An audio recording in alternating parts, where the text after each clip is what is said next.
Hey everybody, it's Safi and Marco, Dish Out on Movies, the only movie review show on YouTube to review movies in terms of food.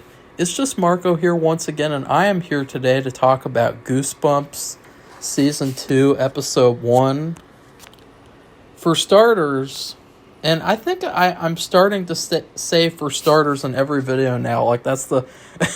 like now, it's almost like I'm turning into like a fill in the blanks, like for starters. But for starters, you guys should know, if you've watched our channel, we hated the first season of Goosebumps. Despised it. I hate the first movie. Safi doesn't like it very much. I actually really like the second movie. And then, of course, I love the 90s show. But in general, I think that Goosebumps in its modern iteration has a lot of problems. And one of the big problems is that, even though a large percentage of their fan base has grown up, it feels like things have gotten more and more kiddish. Which is weird because the original books, a lot of them were the opposite. They were very much like for adults and children. They were something that they were for everyone. Everyone could read them and get something out of them. Like, I've been reading the original series, and I've really enjoyed a lot of them, and especially just the writing is very, very good, even if I don't end up liking the actual story. And then, of course, the new show, they had terrible characters who were like Gen Z stereotypes. They had a lot of stupid agendas, like they had this one line in the first season where they saw a picture of President Bill Clinton, and they said, "Oh, look, that's Hillary's husband." And I thought, that's the stupidest shit I've ever heard. And another thing that they did in the first season that pissed me off was that they would name episodes titles from the books, but then the episodes would have nothing to do with them. So, for instance, they had this one episode called You Can't Scare Me, and there was literally no mention of any mud monster. It had nothing to do with the story at all. And I feel like that's just bad in general, because what if in the future of the show you decided to do an actual story about the mud monster, or the mud monsters, because in the book there's multiple. What if they decided to do that? They'd have to call it something different. They couldn't call it You Can't Scare Me, because they already did an episode called that. So you guys see how that becomes a problem. And I'm trying to think if there's anything else. I guess just the fact that everything always revolves around Slappy, which they completely got rid of that this season. And then also too much teenage drama, soap opera drama, stuff that nobody cares about anymore, And so that was kind of our opinion on season 1 in a small form. Like, if I did hours and hours of ranting about that show when it came out, so feel free to go back and watch all those videos. And I was actually really excited for season 2, though, because I had a weird thing happen where I had a dream that completely predicted the plot of the show, and it was really, really weird, because I had this dream, and then the very next day I saw the news of the show coming out, and then it's weird. It's just really weird how that happened. And the marketing at least made the show not look that bad. Like, the marketing did a pretty good job at selling me of like showing like, okay, this is going to be a little bit better. It's not going to be great, but it's going to be a little bit better than last season. The thing that really worried me, though, was that they released all 8 episodes, and I think they also... Didn't the first season have 10 episodes? Let me find... I think it might have been 10 episodes, the first season. So they shortened the season. That's a very bad sign. And then number two, they released all the episodes in one day. That's another terrible sign, because that shows they have no faith in the show at all. Because you have a show like Agatha All Along, which, oh God, don't even get me started talking about that show. But, they released an episode a week for that show, I think, except for the first 3 episodes or so. So, it shows that when Disney has faith in a show, they'll release an episode a week. But with this Goosebumps season, it's all already out. So, people are going to talk about this show for a week, and then they're going to forget about it. And that's what's going to happen with us, too. So, terrible strategy. So, this season, it had a lot of things going against it now. A terrible first season, and releasing all episodes in one day, which is basically dooming a show for failure, because, nobody likes that type of thing anymore, because it cheapens the show. It's so much more special when you just get an episode a week, and it's so much more fun to, discuss an episode each week and talk about, ooh, I wonder what's going to happen next episode. Did you see the trailer? Ooh, I saw that picture of that person. Oh, who is that person? Is that a cameo from one of the people in the original series? There's so many cool things that they could have done with that, but no, it's all got to be released in one day. So let's get started talking about episode 1, which is Stay Out of the Basement, part 1. First off, oh God, I said first off again. The opening credits for the show, they still have not added in the classic Goosebumps theme song, which I thought was kind of asinine. You could at least do that. You could at least put that original song there. And I think, too, someone actually added in the good song into the original the first season's opening credits. And it just is so much better. It just automatically, upgrades the show 1,000%. But they still have the same song. But they did something different with the credits. They did something where it kind of looks like sludge. It looks like this black. It's black on top of black. So that's kind of weird. It's like you have this blackish gray background with blackish gray on top of it, which I think that for graphic design, that's kind of like a no-no, because but the thing that I kind of liked about it, even though it looks kind of bad, is they have this really strong shadow on the lettering, and it reminds me a lot of pencil artwork, especially if you guys have read the Slappy World books. Each time that I read one of those, I would look up and see all these different concept art photos for the covers. And that's what this kind of reminds me of a little bit. And so I think that the opening credits look okay. So God, I was just going to say it a third time. This is a story that's all about these twins who moved to New York for the summer so that they can stay with their dad.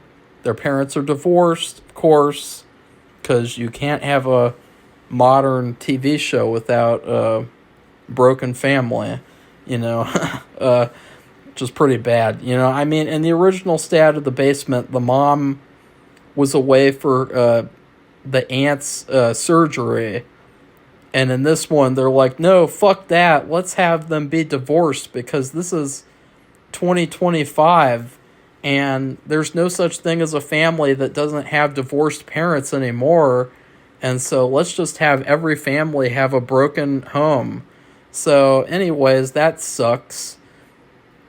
But this is the Brewer family, so it is really centered around a kind of loose, very loose adaptation of Stay Out of the Basement. But one of the things is that there are jump scares galore in this first episode. There were probably 6 or 7 jump scares in total. And that was really, really bizarre, because, I don't think that, anyone watched the first season and said, you know what the big problem with this show is? The lack of jump scares. So that's one of my first issues. And then there's this moment where Ross, aka Anthony, he's on the phone talking to, I think, his ex-wife. But it's done in such a way where it feels very fake. And you can tell that the phone is off and he is just talking to the air. He's talking to no one. And so I don't understand that. Like, I don't think it would be that hard to, like, add in a little tiny bit of background noise and maybe a phone hang up sound or something, you know, like, but it just looks so fake. And I just had to mention that because this moment really stuck out to me as like, wow, that looked really fake right there. And then they spend a lot of time with like this teenage drama and family drama. Way too much time is spent on that. I mean, it just, it doesn't feel like Goosebumps very much still. And it doesn't help that this takes place in New York. I don't know how many seasons we're going to have to wait until they have a season take place in Ohio, which, if you guys don't know, Ohio is where all Goosebumps and Fear Street takes place. Unlike that stupid, shitty-ass Netflix trilogy, Fear Street, it's supposed to be in Ohio. It's all centered around Ohio, and still, there's no Ohio anything. And I just think that that's shitty, too. And there's this cringeworthy scene at a convenience store where the twins are there getting some toiletry products.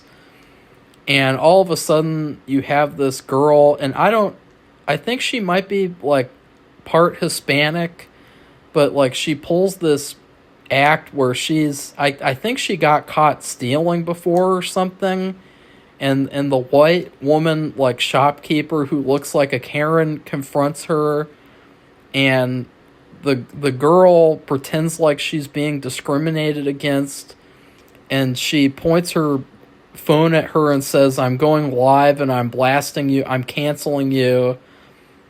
And then, but all of a sudden, she just decides to stop because she saw this other girl in the background picking out makeup and stealing it. And so she ends up it turns into like a diversion so that this random girl who she hasn't met yet can like steal some makeup.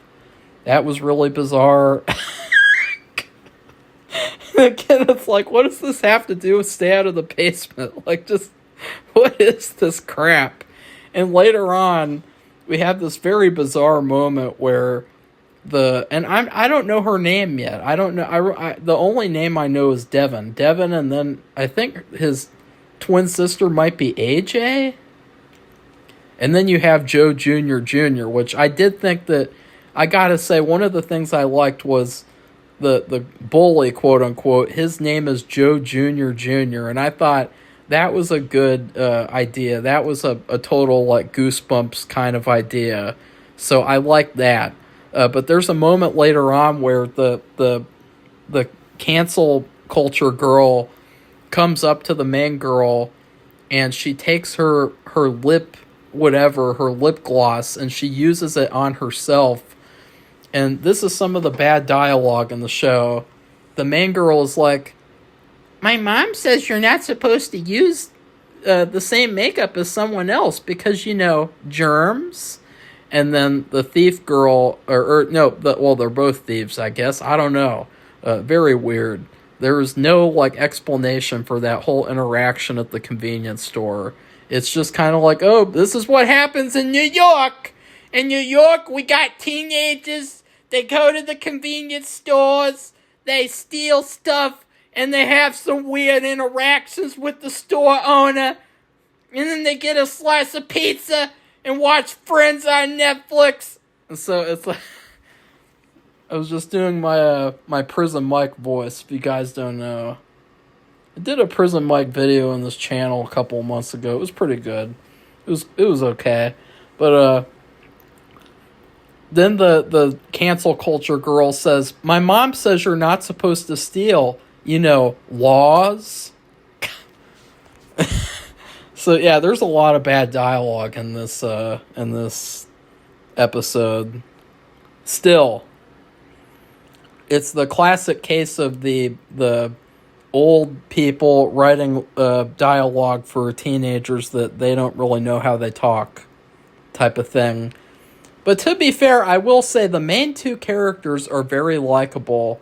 There's this really good scene that I loved where Devin, the main guy, he roasts his crush's boyfriend, and I mean he destroys him. He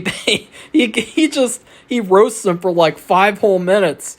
And this is a modern bully, so he's just kind of like a little bitch, and he doesn't do shit about it. You guys know, like, if this was in the 90s, if this was a Goosebumps book, that bully would have sent Devin to the hospital. He would have beat him so badly, he would have been in the hospital. But, like, this is a modern bully, Joe Jr., and he is such a little bitch that earlier on in the episode, he is told to move his car away from their driveway because it's blocking the driveway. And he cries to his mom about it, who then cries to the police about it. So this is basically like the biggest bitch of a bully in Goosebumps history. And I don't know if, like, I guess that was their intention, because I don't think they were trying to make him into, like, a tough gangster alpha bully. But, like, yeah, that was really bad. But I did love that scene. I thought, this is a main character I can get behind. He's going to stand up to the bully. He's not going to take shit from him. And he's going to roast him. And he's got the lines. He spits fire. Gen Z crap. And then this episode's story also kind of kicks off with a story that feels a lot more similar to House of No Return rather than Stay Out of the Basement, because they started it off with showing these kids in the 90s go down in the sewers or subway, whatever. I think it's abandoned subway or sewer or something, and they get this black goo inside them and then they die. And then you have the bully, and he dares the main kid, Devin, to go into this quote-unquote scary subway station to see if he'll get scared there. And that is basically like the House of No Return story. So, really, I think they should have just called this first episode House of No Return, or they could have called it The Subway of No Return. And in fact, I think if they did, like, remixes of classic titles, it would be a lot more effective. Like, instead of, like, just pretending like it's an adaptation of whatever story, like, do a remix of the title. Because later on I did see they did The Boy Who Cried Monster, and I thought, okay, that's acceptable, because that's telling me that this isn't going to be that exact same story. Okay, so then the bully turns off the power to scare Devin while he's inside, and that doesn't work at all. But then Devin gets some black goo in his eyes like his relative did.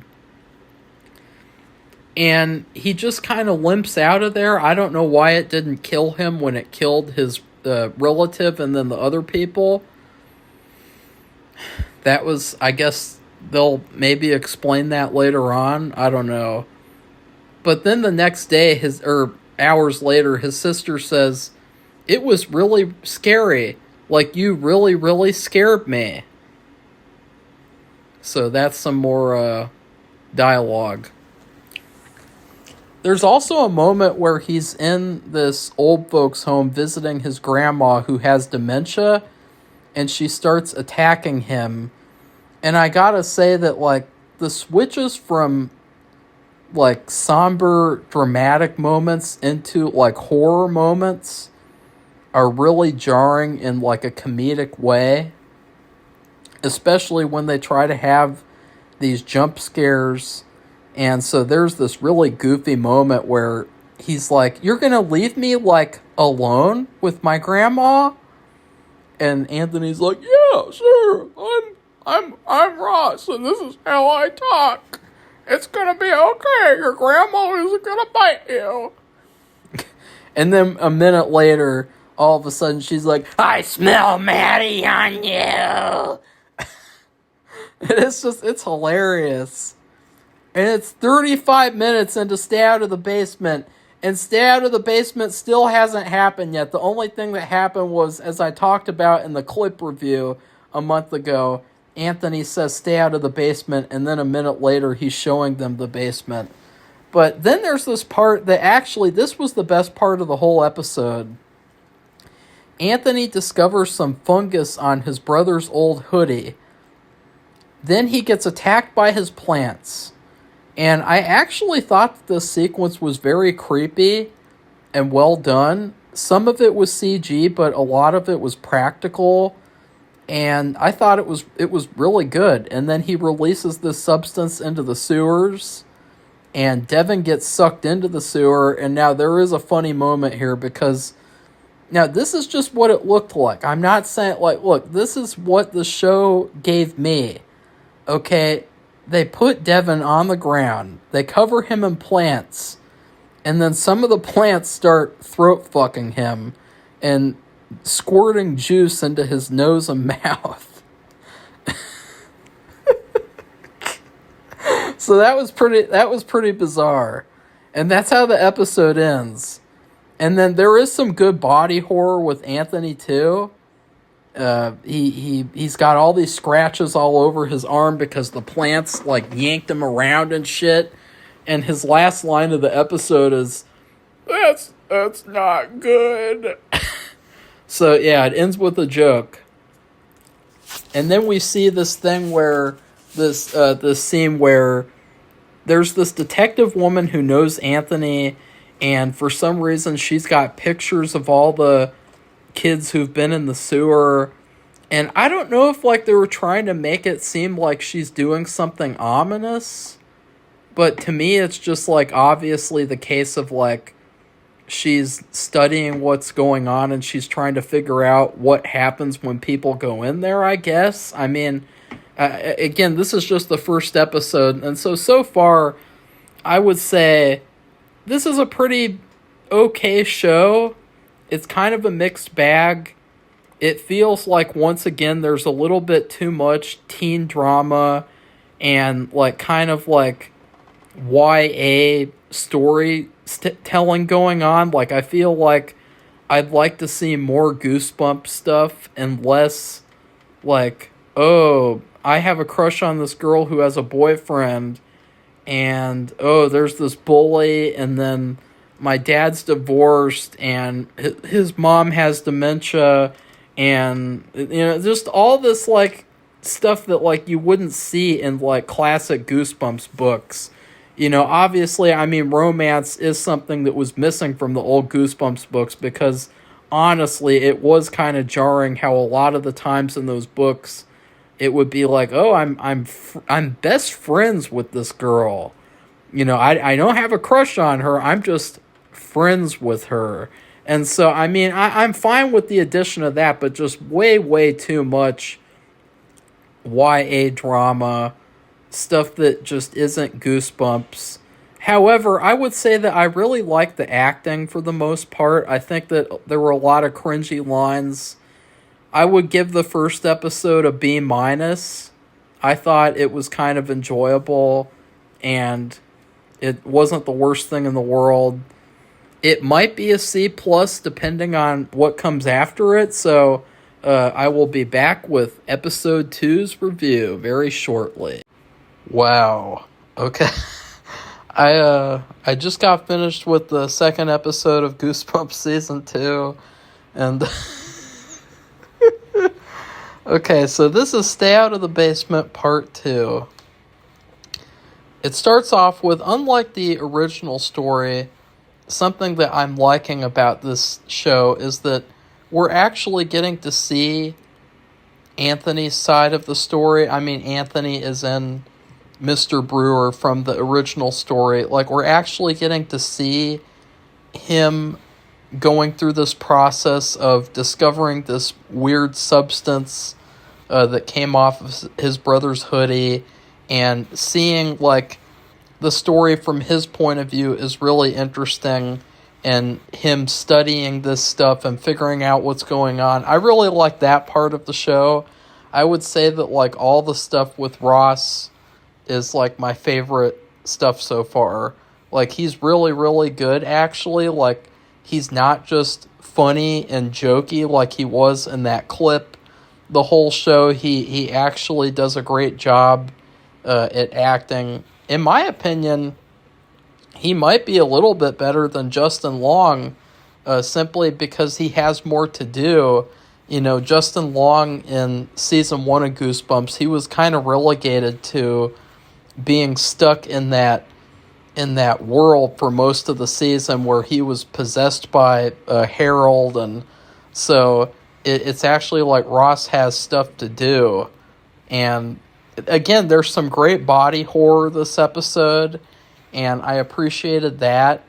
I don't think that the body horror overall was great. Like, it wasn't as good as the original show, which is funny because I was watching, I think last month around Christmas time, they did a show with the original actors from the Stay Out of the Basement TV episode, and they talked about how the special effects department had like hardly any budget and any time, but the stuff that they did was so effective, and it was so gross and creepy, and I still think that those effects are actually done more effectively than these, because I think with these, you can kind of tell that they're fake a little bit more. There's a lot more reliance on computer generation, and with sound effects too, especially the second body horror effect later on in this episode. But there is still some good gross out horror, good body horror, and I really appreciated that because it's cool. So right off the bat though, Devin's crush is immediately breaking up with her bully boyfriend, what's his name again? Joe Jr.? Yeah. There's a strange joke where the bully is talking to her, and he's demonstrating to her how his dad can't hear what they're saying. And he says that I voted blue in the election. I thought that was a really cringeworthy line, and kind of like a weird line, because, you know, New York overwhelmingly voted blue this past election, so it really wouldn't be surprising. Like, I don't know, I thought that was kind of queer. I thought that line was kind of like, nah, that was definitely, you could definitely tell that was a line from the modern Goosebumps show. And they start off with this episode with more teen drama bullshit between the girl breaking up with her boyfriend, and then we got Devin. Now, Devin's story is also hilarious. And this episode, I would say, you know, the first episode, it really felt like, okay, this season has potential. It's not off to a bad start like last season. It feels like we could go somewhere here interesting. This second episode, though, it kind of took a giant step back. This episode was unintentionally hilarious. There were so many moments in it. I mean, first off, Devin thinks he's getting dementia. He thinks he's getting dementia because of the side effects that he's experiencing from the black goo. And there's this hilarious line where his sister, she's in debate camp, which I've never heard of before. I don't even know if that's real, because I am a master debater, and I never went to any debate camp.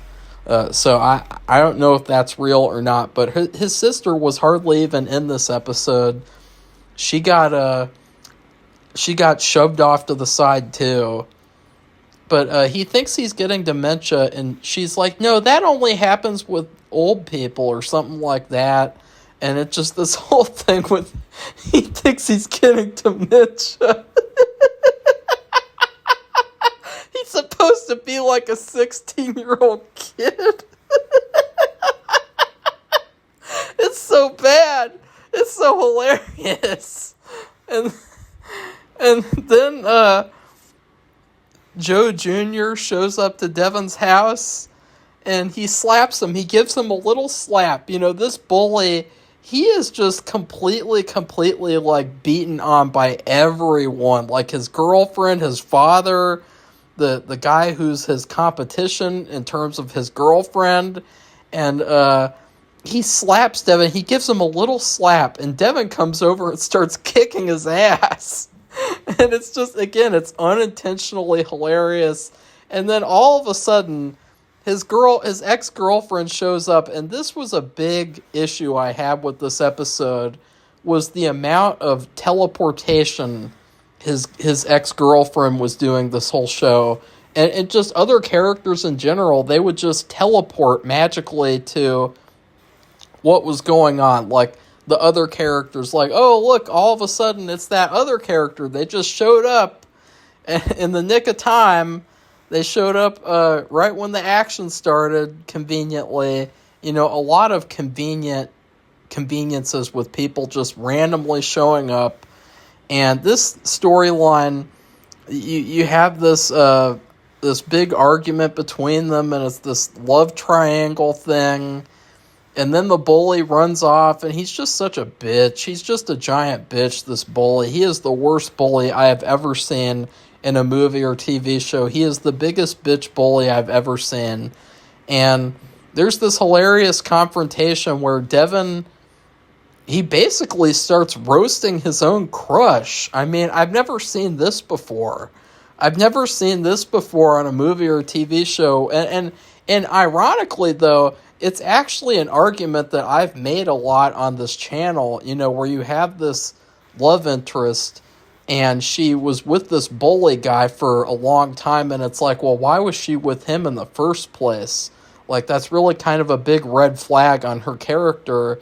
And he actually starts questioning her. He's like, wait a second, why were you with that guy in the first place? You got all these things going for you.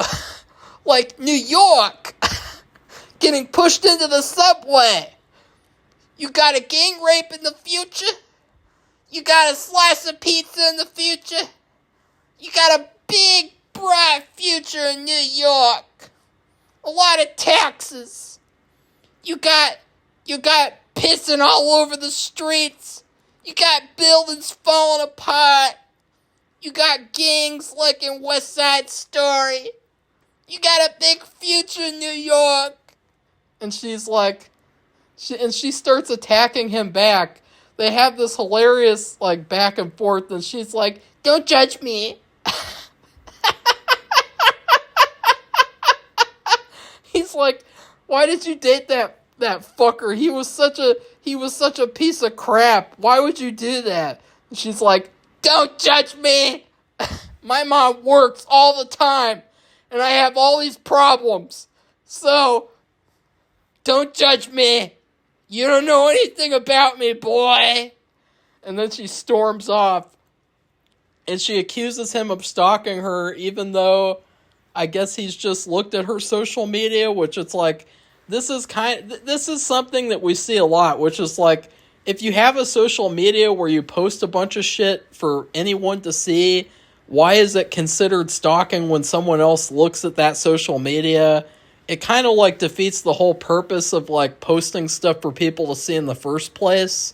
Because it's like, what did you expect people to do? It's just really, really weird. But it's like she storms off, and it just, that whole sequence was so bizarre. It was so hilariously bad. And I have no idea what the writers were thinking. And again, how many minutes am I into this review? 10 minutes into this review, and we're talking about this bullshit, this YA drama bullshit. Then we see a flashback of what happened in the last episode, twice, actually. There are 2 times this episode where the show's writers think that we're so stupid that they show us a flashback of what happened at the very end of last episode. where the plants pull Devin into the sewer and throat fuck him and squirt juices into his nose and mouth. Remember that? The show's writers really want you to remember that a lot. And but yeah, all the Goosebumps stuff is just with Ross from Friends, and it's fucking awesome. He comes on screen and he's like, "Oh, Joe Jr., you decided to park your car in our driveway again?" And he gets out a shovel and he just smashes in his fucking window. It was so hilarious. And then after that, he's like, "Where do I get the meat? I need some meats. I need some meats for the plants, for the experiments that I'm doing." Because what happened was that big thing that he pulled out of his arm, I guess, I don't know what it is, like a trap plant or something. I don't know. He hasn't called it anything yet, except for like a spore or something. He fed it a mouse. So he's questioning, where do I get the meats? Where do they put the dogs after they kill the dogs in the pound? Where do they put the dogs in the pound? He wanted to go get some dead dogs. It's so bad. And then the delivery kid, he's like, "Why don't you try the butcher?" And Anthony's like, "The butcher. The butcher. The butcher, yeah. I never thought of that before."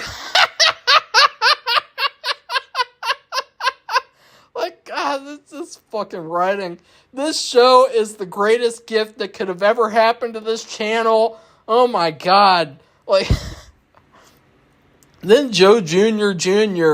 breaks into the basement lab as revenge for Anthony breaking his car window. And I gotta say, though, one of the things I liked, that bully has a great looking car.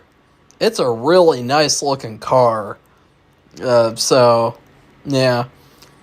But all of a sudden, this is what I'm talking about with the teleportation. All of a sudden, Frankie, the ex-girlfriend, she just shows up out of nowhere. And I mean out of nowhere. To the point of where, I swear to God, this girl, and I am predicting it now, she is either a ghost or she is some kind of like a villain who is disguised as a really, really love interest. And so, because like she just shows up out of nowhere. And it reminds me a lot, I don't know if anyone else was thinking of this, but if you guys remember Attack of the Mutant, if you remember Libby, who would just show up out of nowhere, and she turned out to be, the mutant disguised as a love interest. That's what it feels like. Because there's no way that, like, anyone... Like, it's just so weird how people just show up at the most convenient times in the show. And this is New York! This is New York! This ain't some small town in Ohio! This isn't Pleasantville! It's not Beaver Creek, Ohio. This is New York. You don't just show up out of nowhere in New York. Okay? Like, I've never been there, but I've seen Taxi Driver. I've seen a lot of TikTok videos. I've seen some shit. I saw what you guys did when that woman got set on fire and you just stood around and said, whatever, who cares? I've seen New York. On videos. And this just doesn't happen, this thing where people just magically show up out of nowhere. I mean, what's up with that? And she's like questioning what he's doing. That's really cringeworthy because, again, it's like, at this point, she's broken up with him. She thinks he's a piece of shit. But then she's like helping him break in by just like standing around letting him break in. And then she goes and gives him time to do what he wants to do. If I were her, I would call the cops. Because, like, look, at that point, like, she's broken up with him. She doesn't have any incentive to, like, help him. Like, it's just so weird the way that people act on this show. They don't act like human beings. They act like they're aliens or something. Like, it's just... And... So then he breaks into the basement. He breaks a bunch of stuff. It's really cringeworthy because it's like, well, if you're so mad at this guy, why don't you just stand up to him face to face because you're a giant pussy? And he then starts taking selfies. He starts taking like 50 selfies. Keep in mind, he just committed crimes. He just committed a bunch of crimes. And he's taking all these selfies of him being in the basement. And again, I never imagined an adaptation of Stay Out of the Basement where there's a bully who breaks into the basement and then starts taking pictures of himself committing a crime. And then he gets yanked into this cooler, and who knows what happens to him. Then Frankie just magically shows up again to save him, and she gets locked in the basement, and then her ex-boyfriend comes out, and he's a plant monster now. So I guess that was the adaptation of Stay Out of the Basement, was the brother becomes, not the brother, the bully becomes a plant monster. Wow, that was genius. And all of a sudden, the door and the window get open, and so the basement is no longer locked anymore randomly, and the monster kidnaps her and takes her away. And then, there's this whole subplot that goes nowhere, where Devin and the delivery guy are exploring the sewer to figure out why he got throat fucked by the plant monster, and they just basically nothing happens. And this whole episode really felt like this whole episode felt like a nothing burger. It felt like the plot hardly advanced at all. I don't know what the hell kind of Stay Out of the Basement the writers read, but like this was a terrible adaptation of Stay Out of the Basement. It was just as bad as last season, if not worse, because it was so bad it was funny. And last season, it was so bad that it was just bad. It wasn't funny at all. But like this season is so bad that it's getting to the point of where it's funny. And so I can see why they released all the episodes in one day. But after they leave the sewer, here's some more genius writing. The delivery guy gets on his bike and he says, "What's that smell? It's us, isn't it?" And then Devin has to point out, yeah, we literally just went into a sewer. It's like, yeah, that was the writing of this episode. So, and then Anthony gets into the basement again. He returns to his basement. And keep in mind, he has this substance locked up in this cooler. It's gone now because it all got into the bully, Joe Jr. But Anthony knows that this substance is dangerous, and yet he touches his brother's hoodie, knowing that he could be harmed by whatever is on there or whatever. And I just thought that was really weird. He's a scientist. He's a botanist. He should put gloves on before he touches anything. I thought that was really, really bizarre. You know, it was one thing in the first episode where he was just touching what he thought was his dead brother's hoodie for sentimental reasons, and he didn't know that there was a dangerous substance on it. But for him to touch that without any gloves on was just really, really retarded. And so then the monster, he gives his girlfriend like this scraper, and he wants her to scrape off the monster stuff off his body, and it doesn't work. That whole part kind of reminded me of The Haunted Mask. It reminded me of when Carly Beth asks Sabrina to get the mask off, and she tries getting it off, and it doesn't work. And then all of a sudden, another teleportation happens. Devin shows up out of nowhere, and they have like a 2-second battle, which was basically like the biggest anticlimactic trash battle of all time. he hits Devin one time, Devin hits him one time, and then Frankie crushes him with his own car. And at that point, they should have played, I really think this, someone needs to get that part where the bully gets crushed with the car and add the sound effect, wah, wah, wah, wah, wah, wah, wah, wah. Because, I mean, that bully, Joe Jr., he is the most trash character. Oh my God, like, he is just the absolute worst. They really, I mean, I guess he's a modern bully. He's a modern bully. And so that whole confrontation was stupid, hilarious. And then predictably, he possesses his own car. The next episode is called The Haunted Car. I've never read the Haunted Car story, so I don't know how close this is to that story, but I can bet that it's not like it at all. I'm just going to look up real quick to see. It says it's supposed to be a blue car. So the writers, they're so like into themselves that they couldn't even make it be the actual color of the original car. That's kind of weird.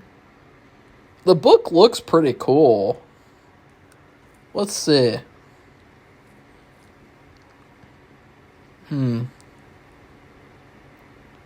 Okay.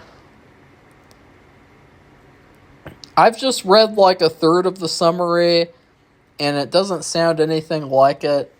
So, and honestly, I can bet that little bit of story that I just read off of Goosebumps Wiki, I bet that's more than the writers have actually read out of all the books of the Goosebumps series.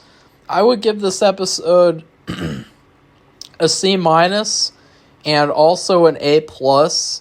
This show might genuinely be one of the most hilarious good bad shows I've ever seen, and it's really bad to the point of like, this show is just a mess already. It's a mess 2 episodes in, because the first episode felt like they were telling like this story, and they were telling it in a very straightforward way. They weren't overcomplicating things, but already in the second episode, they're focusing too much on teen drama. They're overcomplicating things. There's way too many plot conveniences and coincidences, and the characters, a lot of them have really bad dialogue.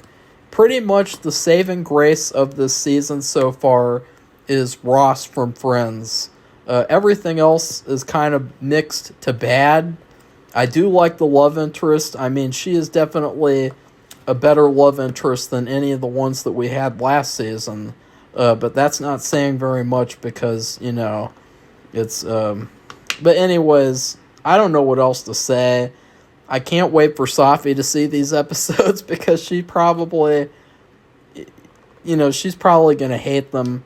You know, because that's the thing, like, I'm trying to be nice. I'm trying to be really nice because I appreciate that at least it seems like things are not going to revolve around Slappy this time. And it seems like they are genuinely trying a little harder. It's just that I think sometimes that with certain writers, no matter how hard they try, you can't change the fact that they're bad writers. And you can't change the fact that, like, they thought that with, like, these characters, it would be a good idea to just have them teleport to different places where the action is going. Like, oh, all of a sudden, this other character shows up. All of a sudden, this other character shows up. And, like, that's just bad. That's really bad. You can have that happen once in a while, but for that to just keep on happening over and over and over again, the entire show is really, really bad. So I would give this episode... Oh, yeah, I already gave it a grade. So, yeah, anyways, please like this video, comment, tell me what you thought of the first 2 episodes. I think just in general, it's really sad that they released all the episodes today, especially because they shortened the season. I feel like the least they could have done was release it week by week. But of course, TV just sucks now. They just do not want to make good TV shows. They make bad TV shows. They rush them, they make them really bad, and then they release all the episodes out in one day like it's a movie. And it's like nobody has time to watch all these episodes in one sitting, and nobody wants to either. It's a terrible, terrible experience. The only reason why someone would want to watch these episodes in one sitting is to get them over with. And so, yeah, I will be reviewing 2 episodes a day, and then Safi and I will be doing a mega review of the season overall, and I can't wait. So, goodbye, everybody. See you soon.